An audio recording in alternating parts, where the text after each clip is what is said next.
Thanksgiving dinner and he was the only boyfriend my cousin could not steal. Let me back up because this sounds insane but I promise it makes sense. I grew up in Michigan in one of those families where everyone lives within 20 miles of each other and you are basically required to show up to every holiday or face Grandma Helen's wrath. My cousin Vanessa is 2 years younger than me and has been the golden child since we were kids. Vanessa is beautiful. Like annoyingly, unfairly beautiful. Long blonde hair, green eyes, perfect body. The kind of woman who could wear a trash bag and still have men falling over themselves. And she knows it. When I was 23 I brought my boyfriend Marcus to Thanksgiving. He was a graphic designer, really sweet and kind of shy. We had been together 4 months. Vanessa showed up in a tiny red dress that was completely inappropriate for a family dinner but nobody said anything because nobody ever says anything to Vanessa. After dinner Marcus and I were sitting on the couch talking with my uncle. Vanessa squeezed herself between us. Literally just pushed herself into the middle, pressing her leg against his. She started asking him questions about his work, touching his arm when she laughed, leaning forward so he could see down her dress. I was sitting right there and she acted like I did not exist. By the end of the night I caught them talking alone in the kitchen. Her hand was on his chest. When they saw me she smiled and said I was just telling Marcus how lucky he is to have you. Marcus and I broke up 3 weeks later. 2 months after that I saw him tagged in Vanessa's Instagram at some bar downtown with his arm around her waist. That was the pattern. Every single guy I brought home Vanessa would sink her claws in. Ryan the teacher. David the accountant. James. Tyler. Christopher. Every single one. The worst part was my family just let it happen. My mom said Vanessa was young and did not mean anything by it. My aunt said I should not bring men around if I could not handle a little competition. My grandma told me I should work on being more feminine. I stopped bringing dates for years. Just showed up alone and told everyone I was focusing on my career. The truth was I was dating but I refused to give Vanessa any more ammunition. Then I turned 31 and met Trevor. A doctor. Perfect guy. We dated for 8 months. He kept asking to meet my family and eventually I could not avoid Christmas anymore. I warned him about Vanessa. Told him everything. He laughed and said, Claire, I am a grown man. I am not going to let your cousin seduce me at a Christmas party. Christmas Eve came. Vanessa showed up in a white sweater dress painted on with heels that made her legs look endless. She saw Trevor and her eyes lit up. Trevor tried to keep his distance but Vanessa was patient. She circled us all evening. Then she spilled wine on her dress and asked Trevor to help clean it because he is a doctor so he must know about stains. I watched him hesitate. Then I watched him follow her to the kitchen. They were gone 15 minutes. We broke up in February. He said he needed to focus on his residency. I saw him at a restaurant in March with a blonde woman. Not Vanessa but it might as well have been. I was done. Stopped dating. Stopped going to family events. I was tired of being humiliated. Then I started volunteering at this literacy program at the library. One program involved corresponding with inmates trying to improve their reading and writing. They matched me with an inmate serving the last 2 years of a 7-year sentence for armed robbery. His first letter was short. Just thanking me for volunteering. I wrote back about my job, my hobbies, basic stuff. He wrote back about growing up in Detroit, about making bad choices when he was young, about how prison gave him time to think about who he wanted to be. We kept writing. Once a week, then twice a week, then almost daily. I told him about my family, about Vanessa, about feeling invisible. He did not judge me. He said your cousin sounds like a miserable person who only feels good when she's making other people feel bad. That is not about you. That is about her. Something about that made sense to me. We wrote for 8 months. Then he told me he was getting out in 2 months. Asked if I would meet him for coffee. No pressure. I said yes. We met at a coffee shop in Grand Rapids in October. Tall, broad shoulders, dark hair cut short, nervous smile. He was handsome in this unexpected real way. We talked for 3 hours. It was easy and comfortable. He asked if he could see me again. We started dating. He was different from anyone I had been with. He listened. He did not play games. He said what he meant. He could tell when I was anxious before I said anything. It was like someone actually seeing me for the first time. In November my mom called asking if I was coming to Thanksgiving. I had been avoiding her calls. She said the whole family missed me, that it had been almost a year since I had come to a holiday. That night I mentioned it to him. He asked why I was hesitant. I told him about Vanessa again, about the pattern. He was quiet then said take me. I laughed. You do not want to meet my family. He said I am serious. Take me to Thanksgiving. Let me meet this cousin of yours. I told him it was a bad idea. Vanessa would eat him alive. She had destroyed every relationship I brought around her. He shrugged. I have been in prison for 7 years. I think I can handle your cousin. I thought screw it. What was the worst that could happen? So I said yes. Thanksgiving morning I woke up with a knot in my stomach. He seemed calm in a simple button-down and jeans. We drove to my parents' house. I gave him one more warning about Vanessa. He took my hand and said, Claire, I am not going anywhere. I promise. We walked in and the whole family was there. My mom hugged me like I had been gone for years. My dad asked what he did for work. He said construction. Then Vanessa walked in from the kitchen. Tight black dress with a plunging neckline. Ridiculous heels. Perfect hair and makeup. She looked like she was going to a cocktail party, not a family Thanksgiving. He saw him and I could see the wheels turning. She walked over with a predatory smile. You must be her date. I am Vanessa, Claire's cousin. He shook her hand briefly. Nice to meet you. Vanessa held his hand too long. I have heard absolutely nothing about you. How long have you two been together? Couple months, I said. How did you meet? He answered before I could. Through a pen pal program. Vanessa's eyes lit up. Like one of those online things. That is adorable. Something like that, he said evenly. Vanessa launched into her routine. Questions about his job, where he grew up, his hobbies. Touching his arm when she laughed. Leaning in when he talked. He was polite but distant. Answered briefly then turned back to me or someone else. Kept his hand on my lower back. When Vanessa suggested he help her bring in extra chairs from the garage, he said I think your dad can handle it and stayed by my side. I could see Vanessa getting frustrated. This was not how it usually went. By now guys would be fawning over her, finding excuses to talk alone, getting flustered. He was not flustered. He was barely interested. Dinner was the same. Vanessa sat across from us trying to engage him.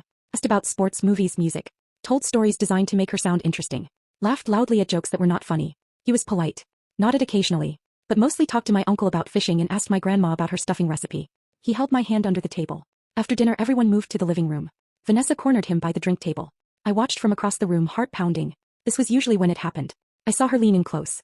Touch his chest. Whisper something in his ear. He stepped back. Said something I could not hear, then walked away and sat next to me on the couch. Vanessa stood by the drink table looking stunned. My mom leaned over and whispered, "I like this one. He seems steady." I almost cried. We stayed another hour. Vanessa kept trying but he did not budge. Stayed with me, talked to my family, acted like Vanessa was just another person and not the center of the universe. When we finally left I felt like I could breathe for the first time in years. In the car I asked what Vanessa said by the drink table. He hesitated. She told me you were damaged and insecure and that I could do better. She gave me her number. My stomach dropped. What did you say? I told her I was not interested and that she should work on being a better person before she tried to ruin anyone else's life. I started crying. Not sad crying but relieved crying. Like something wound tight for years suddenly released. He pulled over and held me while I sobbed. Did not tell me to stop or ask what was wrong. Just held me. When I calmed down I said, "Why? Why did you not fall for it? Every other guy has. She is beautiful and charming." He looked at me like I asked the dumbest question in the world. "Claire, I spent 7 years in prison. I learned pretty quick how to spot people who are full of it. Your cousin is miserable. You can see it in her eyes. She is not happy or confident.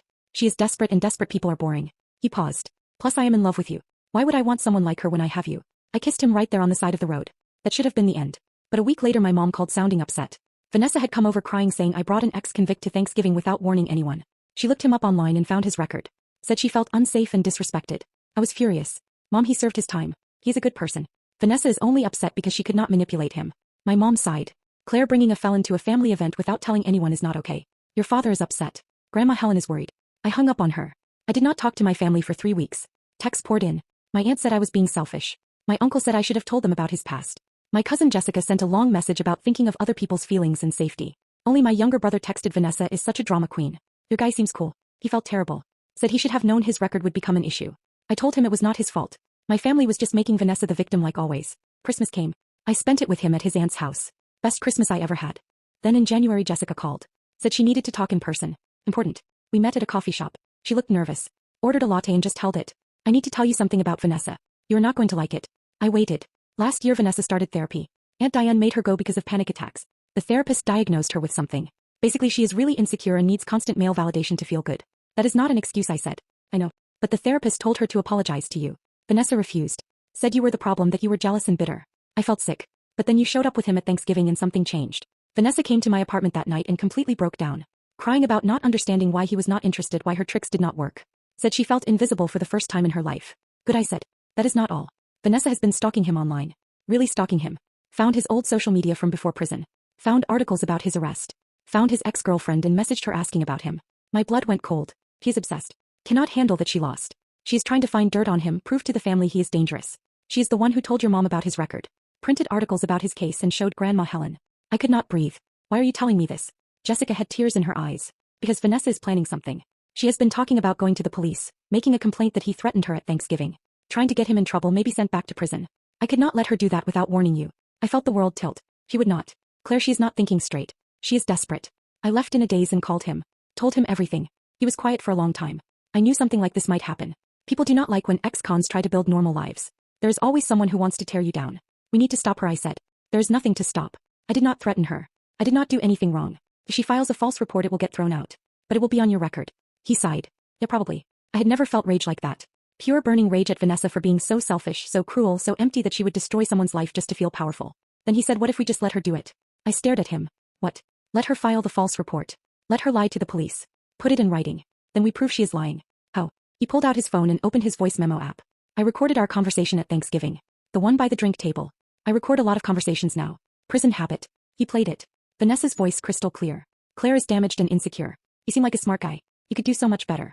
Here's my number. Call me if you want a real conversation. Then his voice. I'm not interested. You should work on being a better person before you try to ruin anyone else's life. Vanessa's bitter laugh. Wow, you are just like her. Judgmental and boring. This proves she was coming on to me. She claims I threatened her. This contradicts that. Shows she was the aggressor. You recorded that just in case. 7 years in prison teaches you to protect yourself. We decided to wait. If Vanessa filed a false report we would use the recording. If not we would move on.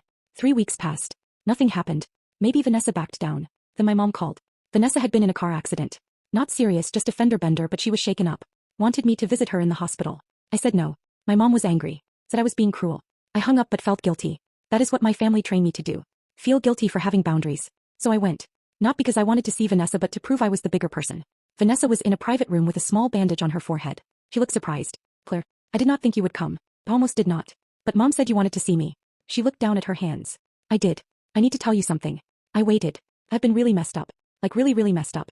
My therapist says I have been using male attention to avoid dealing with trauma from when I was younger. I know that is not an excuse for what I have done to you. For all your relationships. I did not say anything. Tears ran down her face. I've been so jealous of you for so long. You always had your life together. Good job, your own apartment. You are smart and funny and people like you. I have nothing. Just my looks. I have been so terrified of losing that, of becoming invisible, that I tried to prove I was better than you by taking the one thing you had that I did not. My relationships, I said. Yes. And I know that is so messed up. I know I hurt you so badly. I am sorry. I'm so sorry. I stood there looking at this woman who tormented me for years, destroyed relationship after relationship, made me feel worthless. Now she was crying, apologizing, admitting she was the problem. I should have felt vindicated. Instead I just felt tired. I do not forgive you. I do not know if I ever will. But I appreciate you finally admitting what you did. She nodded, still crying. I turned to leave then stopped. For what it is worth, I hope you get the help you need. I hope you figure out who you are beyond your looks. But I will not be part of that journey. Do not contact me. Do not contact him. Just leave us alone. In the hallway I ran into Jessica. She hugged me and said I am proud of you. I asked what happened. Why Vanessa suddenly had this change of heart. Jessica looked uncomfortable. She got a call from her therapist this morning. The police contacted the therapist because Vanessa made an appointment to file a report against him. The therapist convinced her it was a terrible idea, that it would ruin both their lives, and that she needed to confront what she was actually feeling instead of destroying someone else. I felt dizzy. She was really going to do it. Yeah. But she did not. That has to count for something, right? I left and called him. Told him everything. He was quiet then said, so it is over. Think so. Good. Because I have something to ask you.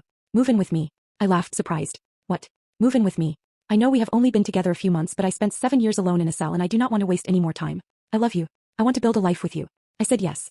I moved in with him in March. We got a small apartment near his work. Adopted a dog from the shelter. Started building a quiet, normal, boring life in the best possible way. I did not talk to Vanessa. Kept in touch with Jessica and my brother, but everyone else could wait. Then Vanessa sent me a letter. An actual physical letter. I almost threw it away, but curiosity won. The letter was long, handwritten, raw. Vanessa wrote about her childhood, about being abused by a family friend when she was 12, about how nobody believed her. About learning her looks were the only thing people valued, that her body was her only currency. She wrote about years of therapy trying to figure out why she was so broken. About watching me succeed while she fell apart. About convincing herself that taking away my happiness would make her feel better. She was in intensive therapy now, cutting off toxic friends, trying to build a life beyond male validation. She did not expect forgiveness. Just wanted me to understand. At the end she included a photo from one of the times she stole a boyfriend. On the back she wrote, I am sorry I made you feel invisible. The truth is I was the one who felt invisible. I showed him. He read it then looked at me. What are you going to do? I do not know. You do not owe her anything. Not forgiveness, not understanding, nothing. She hurt you repeatedly. You get to decide if she deserves another chance. Do you think she deserves another chance? He thought about it. I think people can change. I did. But change is hard and most people do not put in the work. So maybe she will not. But that is not your problem to solve. I wrote Vanessa back. Said I read her letter, that I was sorry for what she went through, but I still needed distance. Maybe one day we could have some kind of relationship, but not now. Not yet. She wrote back saying she understood. That was 1.5 years ago. Last month Jessica called. Vanessa was engaged to a woman she met at therapy group. They had been together a year and Vanessa was different. Calmer, happier, more genuine. Vanessa wanted to invite me to the wedding but was too nervous to ask. I talked to him that night. He said it was up to me, he would support whatever I decided. I asked if he would come if I went. He smiled. To watch you face your family again after 1.5 years. I would not miss it. I called Vanessa the next day. We talked for 2 hours. She told me about her partner, about therapy, about trying to be different. I told her about our life, our apartment, the dog.